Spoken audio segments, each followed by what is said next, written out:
व्याख्यान नंबर 3 क्षयरोगाचे प्रकार.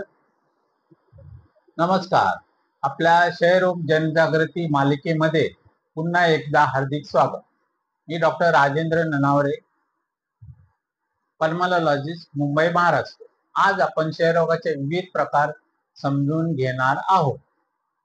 याची माहिती असणे निदान, उपचार आणि प्रतिबंधासाठी प्रिव्हेन्शनसाठी अत्यंत महत्वाची आहे. चला तर सुरुवात करूया. मुख्य भाग. एक, क्षयरोगाचे मुख्य दोन प्रकार. क्षयरोगाचे प्रामुख्याने दोन प्रकारामध्ये विभागला जातो. फुफ्फुसाचा क्षयरोग व that is called pulmonary tuberculosis, आणि फुफ्फुसाविषयी किंवा फुफ्फुसा व्यतिरिक्त इतर भागाला क्षय, that is extra pulmonary tuberculosis. Second, फुफ्फुसाचा क्षयरोग हा क्षयरोग सर्वात सामान्य प्रकार आहे. It's a common. तो फक्त फुफ्फुसावर परिणाम करतो आणि हवेतून इतर लोकांमध्ये पसरतो. त्याची लक्षणं सतत खोकला, 2 ते 3 आठवडे पेक्षा जास्त रक्तयुक्त थुंकीमध्ये रक्त खोकल्यातून हिमॉप्टिसिस, छातीत दुखणे, श्वास घेण्यास त्रास होणे,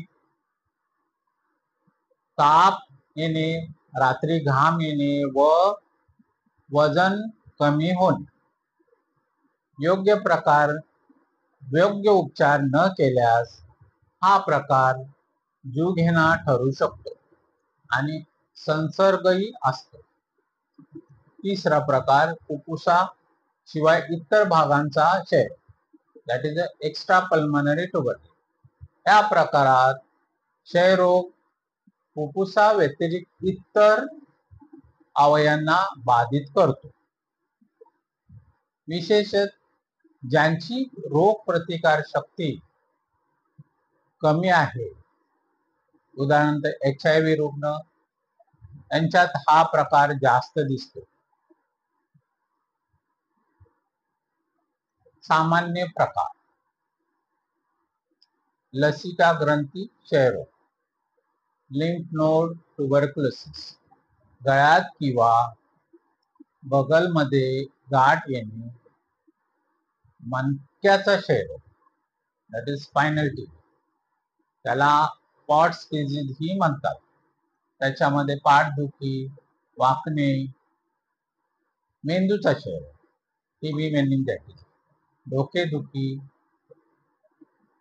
उलट्या, गोंधळ किंवा आकडी, पोटाचा क्षयरोग, अब्डोमिनल ट्युबरक्युलोसिस, पोटदुखी, सूज, अपचन, मूत्र व प्रजनन संस्थेचा क्षयरोग, जेनिटरी युरिनरी ट्रॅक्ट, यामध्ये मूत्रमार्ग किंवा प्रजनन संस्थेचे आजार.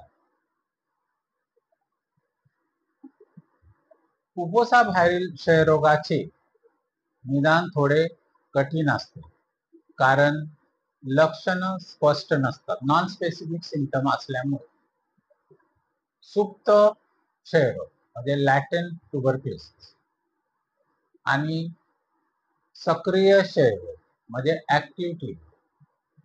सुप्त क्षयरोग, शरीरात क्षयरोगाचे जीवाणू असतात, पण ते निष्क्रिय असतात, ते डॉर्मंट असतात. कोणतेही लक्षण नसताना आणि हा प्रकार संसर्गजन्य नाही, परंतु प्रतिकार शक्ती कमी झाली तर हा सुप्त क्षयरोग सक्रिय होऊ शकतो.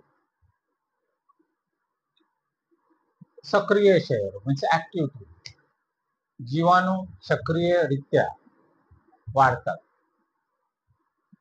आणि मल्टिप्लाय होतात आणि आजार निर्माण करतात.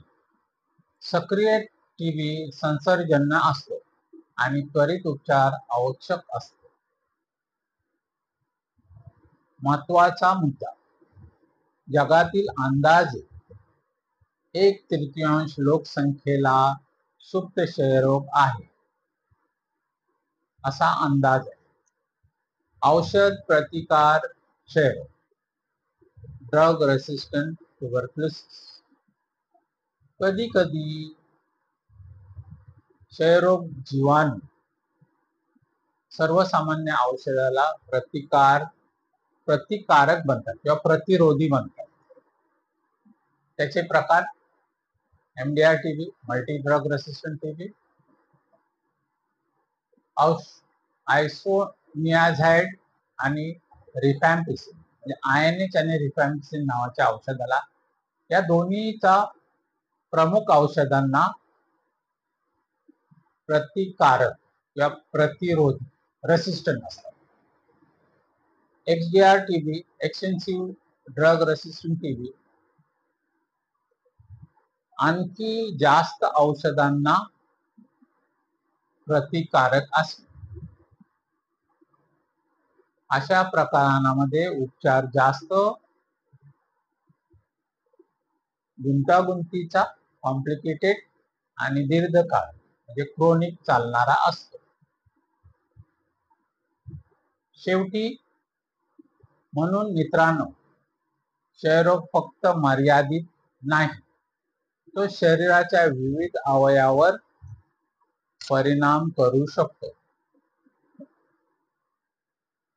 सुप्त आणि सक्रिय क्षयरोगात मोठा फरक आहे आणि औषध प्रतिकार क्षयरोग ही नवी मोठी समस्या आहे. याची माहिती असणं म्हणजे वेळेवर निदान व उपचार करण्यासाठी एक महत्त्वाचं पाऊल आहे. पुढील व्याख्यानात आपण क्षयरोगाची लक्षणं आणि निदान या विषयावर जाणून घेणार आहोत. हा व्हिडिओ आवडल्यास लाईक करा, शेअर करा आणि आपल्या चॅनेलला सबस्क्राईब करा. चला क्षयरोग विरोधाची लढाई मजबूत करूया. TBचे सर्व प्रकार ओळखा, वेळेवर उपचार करा, जीवन वाचवा. धन्यवाद.